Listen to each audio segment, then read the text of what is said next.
πιο σιγά παρακαλώ,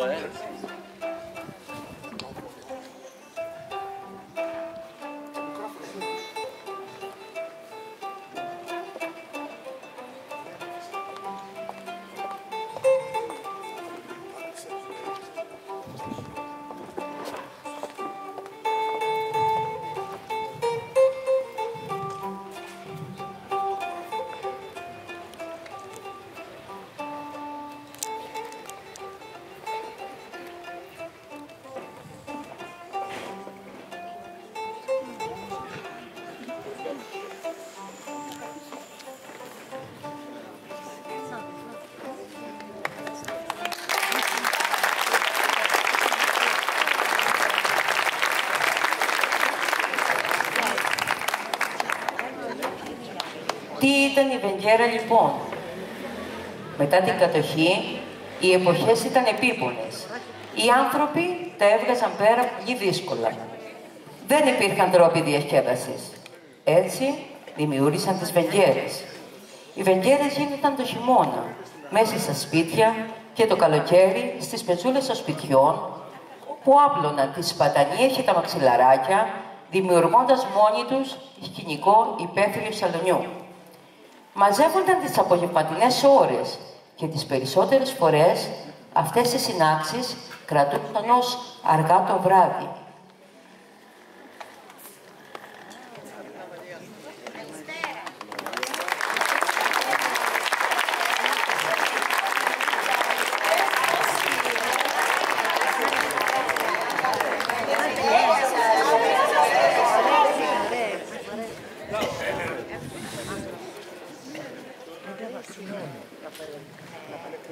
Καλησπέρα σας.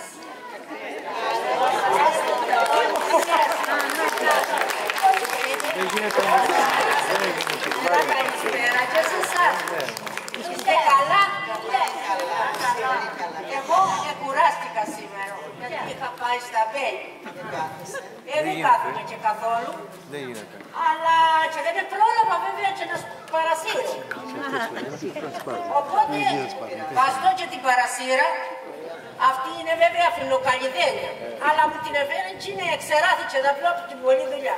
Αλλά θα πάω εγώ να πάω να βρω μια φιλοκαλλιδένια καλή να την εκάμω. Σηκώσατε τα ποδαράκια να σκουπίσω. Όχι ψηλά ψηλά, μην τα κάνουμε παιδιά.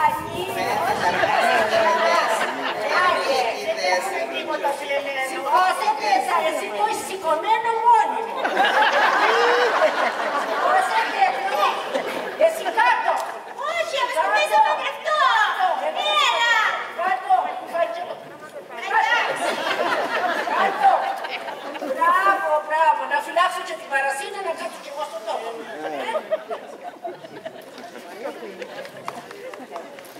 Ένα σημαντικό χαρακτηριστικό σε αυτές ήταν και το ότι την πλειοψηφία τους την αποτελούσαν οι γυναίκες του χωριού. Έτσι το κλίμα στις Βενγκέρες ήταν πολύ φιλικό. Συμμετείχαν και τα παιδιά της γειτονιάς, όμως αυτά περιορίζονταν μόνο στο να ακούνε όσα επιτρέπονταν, αφού οι μεγάλοι δεν τους άφηναν περιθώρια παρέμβασης ή έκφρασης γνώμης.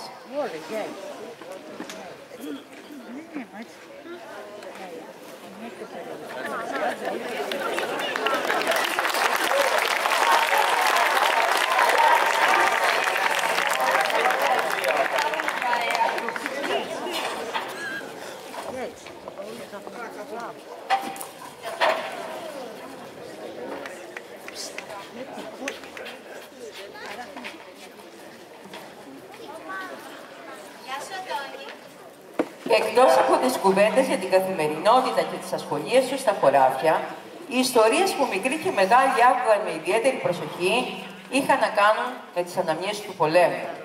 Οι μνήμες ήταν νοπές, μα και πικρές από την ναζιστική εποχή. Οι ιστορίες ήταν τόσο ζωντανές που προξενούσαν δυνατά συναισθήματα και όλοι άκουγαν με πολύ προσοχή. Οι περισσότεροι είχαν ζήσει ή είχαν ακούσει παρόμοια συμβάντα και όλοι πάντα είχαν να πούν ή να προσθέσουν μνήμες από την εποχή αυτή. Αμέτρητες ήταν αυτές οι ιστορίες και για αρκετά χρόνια αποτελούσαν τις κατεξοχήν διηγήσεις ηρωισμού. Απόψε θα σας πω μία αληθινή ιστορία, όπως μου την είχε διηγηθεί ο συγχωρεμένος ο πεθερός μου, Ζαχαρίας Κυριακάκης, από το Μαρμακέτο, οροπέδιο Ασυφίου. Όταν το χειμώνα του 1940 πολεμούσε στα βουνά της Αλβανίας, ένα παλικάρι δίπλα του έφαγε ένα βήμα και έπεσε κάτω χτυπημένος και ανασένοντας βαριά και φώναζε «Κρυώνω και λυσάω». Ο πεθερός μου έβγαλε τη χλένη του, την έριξε πάνω στο παλικάρι, αλλά μέσα στη χλένη όμως υπήρχε η μεταλλική ταυτότητα του πεθερού μου με τα στοιχεία του. Το παλικάρι δεν είχε τίποτα πάνω του και πέθανε και αναγνωρίστηκε με τα στοιχεία του πεθερού μου. Σαν κεραυνός σε νεθρία έπεσε στο Μαρμακέτο η είδηση ότι ο Ζαχαρίας σκοτώθηκε στη μάχη και άφησε πίσω μία γυναίκα, 3 παιδιά και τους γονείς του. Στην οπισθή πεθερά μου έπρεπε να σταθεί στα πόδια της, να στηρίξει παιδιά, να στηρίξει πεθερικά και να κάνει και το μνημόσυνο. Στην οπισθοχώρηση λοιπόν, με 1000 τρόπους μετά, ο πεθερός μου με άλλους συμπολεμιστές του, τα κατάφερε να γυρίσουν και να κατέβουν στον Πειραιά. Στον Πειραιά λοιπόν συνάντησε κι άλλους θεοδικούς για να βρουν τρόπο να γυρίσουν στην Κρήτη. Εκεί λοιπόν βρήκαν ένα βαρκάρι, ένα βρικαΐκι, τον πλήρωσαν, ό,τι πλήρωσαν. Τέλος πάντων, ό,τι του έδωσαν και τους λέει: εγώ δεν πάω στο Ηράκλειο, θα πάω στα Χανιά. Στα Χανιά. Τους έβγαλε λοιπόν σε ένα νησάκι που λέγεται Θοδωρού και είναι μεταξύ Καλαμάκη και Σταλό. Εκεί λοιπόν βγήκα στην ξηρά και περπάτησαν και έφτασαν στα πρώτα σπίτια του χωριού. Βρήκαν μία γυναίκα εκεί και άναβε το φούρνο να ψήσει ψωμί. Μόλις τους είδε η γυναίκα, στάχασε. Λέει: πού βρεθήκατε, τι κάνετε εδώ πέρα? Άστα τις λένε, εμείς τώρα γυρίζουμε από τον πόλεμο. Α, τους λέει: καθίστε να σας δώσω νερό να πληθείτε, να πιείτε, να φάτε και ψωμί που θα βγάλω ξεφουρνιά. Και μετά θα δούμε τι θα κάνουμε. Να πάμε μετά να δούμε πώς θα ειδοποιήσουμε στον παπά, στον πρόεδρο, να ειδοποιήσουν στο χωριό σας, στα χωριά σας ό,τι ζείτε. Έτσι λοιπόν έγινε και το βραδάκι, μετά που έφεραν και όλα αυτά, πήγαν στον παπά του χωριού και στον πρόεδρο και με ρίμνησαν αυτοί και ειδοποίησαν. Φανταστείτε την είδηση όταν πήγε στο Μαρμακέτο ότι ο Ζαχαρίας γυρίζει ζωντανός σε λίγες μέρες, αλλά δεν ξέρουμε πότε. Γιατί πώς θα πήγαινε, με κάρα, με τα πόδια, με ζώα. Ήταν μακρινή απόσταση να πάει στο οροπέδιο. Αλλά δόξα τω Θεώ, μετά από καμιά 20 μέρες, έφτασε γεμάτος χαρά, αλλά σοκαρίστηκε όταν άκουσε, του είπανε ότι σε θεωρούσαμε νεκρό. Φανταστείτε λοιπόν μετά με τα κρυοπαγήματα, με τις ψήρες, με όλα αυτά, να προσπαθήσει να σταθεί στα πόδια του, ευτυχισμένος, και εύχομαι εμείς τα παιδιά μας και τα εγγόνια μας να μην ξαναζήσουμε ποτέ τέτοιες στιγμές στη ζωή μας.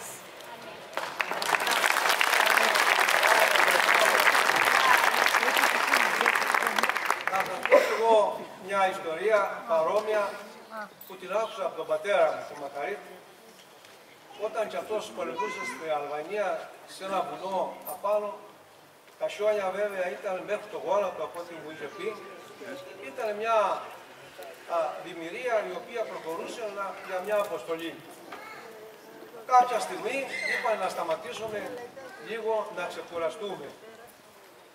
Σταματήσανε λοιπόν σε ένα μέρος που κρυβόταν κατά κάποιο τρόπο, γιατί στα γύρω ψώματα μπορεί να παραφυλάγανε οι Γερμανοί από ό,τι μου είπε. Έτσι λοιπόν κάποιος από την πρώτη γραμμή είδε κάτι στο χιόνι απάνω να μαυρίζει.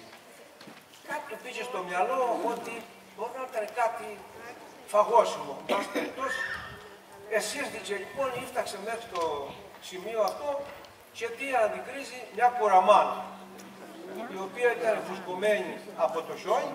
Η κουραμάνα είναι ένα στρατιωτικό ψωμί, για όσους δεν το ξέρουν.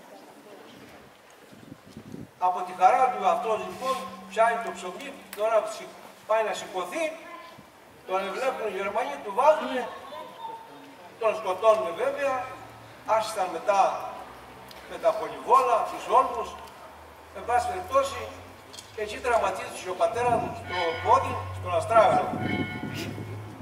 Από τότε, λοιπόν, το τι πέρασε βέβαια μέχρι να κατεβεί στην Κρήτη, με το πόδι τραυματισμένο, από τότε λοιπόν πήρε σύνταξη μέχρι που ζούσε. Μανώλη, αναπηρική σύνταξη πήρε. Αναπηρική. Λόγω πολέμου. Αναπηρική σύνταξη λόγω πολέμου, ναι. Βάσανα. Έτσι πατέρμη ζωή που ζούσανε. Καημένοι πως περνούν τα χρόνια. Νερό και φτρέχει. Ως τα 5 στο σοκάκι και ως τα 10 δασκαλάκι, στα 20 αντριωμένος, στα 30 αυτοί και δέοι και τον ούτε ανθρώπου παίρνει. Στα 40 παντρεμένος, πιτωνικοκερεμένος.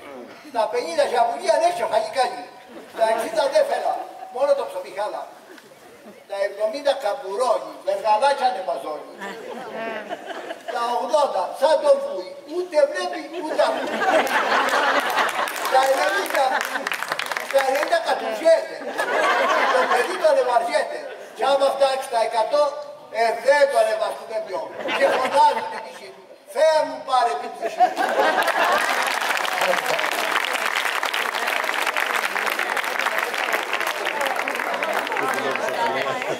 Αλλά ήθελα να σας πω κι εγώ ένα λόγο που άκουσα από παλιούς.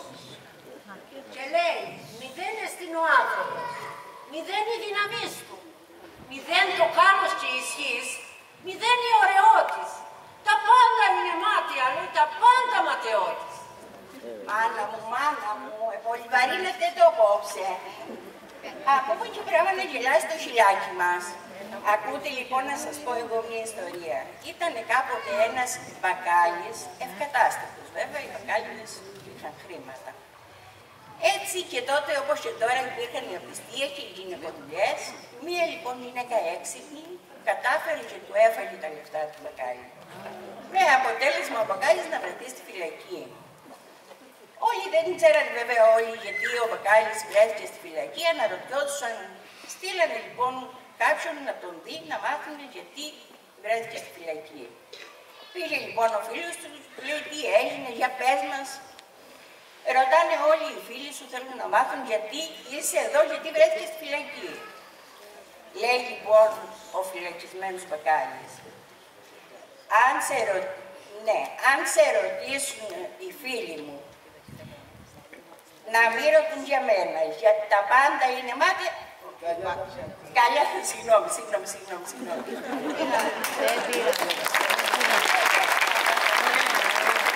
Αν σε ρωτούν οι φίλοι μου, να μην ρωτούν για μένα, γιατί καλιά τα μίλητα παρά τα μιλμένα. Αν σε ρωτούν οι φίλοι μου, στη φυλακή δεν κάνω. Η από κάτω κεφαλή έφαγε τα πάνω. Αυτό το πω.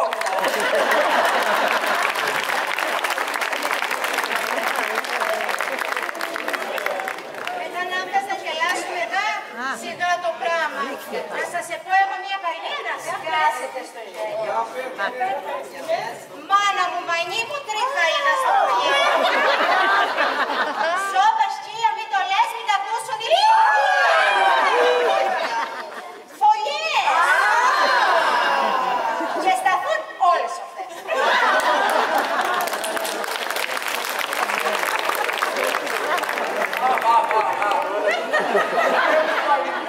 Είναι ακόμα πιο καλύτερο. Άμου το μάγει γάγερο στον άμου το χρειάζει. Όλο το χρόνο πετεινούς και κάτι στο γυνάει. Κάψον έτσι να το ίδιο. Κάψον έτσι. Αυτή η πολιά μου. Σοπάτε βρε μαθρό μας είπε ψόλου. Ρε παιδιά, εγώ έχω ένα σοβαρό πρόβλημα. Και εσείς λέτε ανέκδοτα και παροιμίες. Τι έπαθες? Ψες αργά πήγα να μέξω την κατσίκα μου και δεν ήρθανε σταλιά γάλα. Πέτε με τι θα κάνω. Ναι, κάτι μου θύμισε σε μένα τώρα. Είχαμε κι εμείς μια φορά μια κατσίκα και είναι πάρα πολύ καλή. Τα παιδιά μισθόντας την παίρναμε και πηγαίναμε στα χωράφια για βοσκή. Λοιπόν, μια μέρα που γύριζα από τη βοσκή, την κατσίκα, να και με συναντά μια γειτόνισσα. Μου λέει, Παναγία μου, η κατσίκα σας γάλα που τόχει. Κάπου κοντεύει να πάει μουσταράτης. Η κατσίκα του θανατά. Η μάνα μου κακομοίρα να στραβά τα μαλλιά της. Πάει η κατσίκα, χάνουμε την κατσίκα. Σκέφτηκε και σε μια γυναίκα που ξεμάτιαζε. Τι παίρνει λοιπόν? Παίρνει η γυναίκα ένα φλιτζάνι, βάζει νερό, βάζει λάδι και αρχίζει να την ξεματιάζει, να τη σταυρώνει και να της λέει «Δε πράγμα θαυμαστό να φταρμίζεται το ζώο. Να του ρίχνει στο νερό και να του περνάω φωτάρμος». Κλωστή ήταν, λέει, και κόπηκε. Αμέσως σηκώθηκε η κατσίκα, δεν είχε τίποτα, άμα σου πω. Και δεν μου λες, μπορείς να πεις τη ζητιά? Όχι, εγώ δεν την ξέρω τη ζητιά, αλλά δεν μπορώ να σου πω. Πρέπει να κοιτώ σε άντρα. Να σου τρέψει τον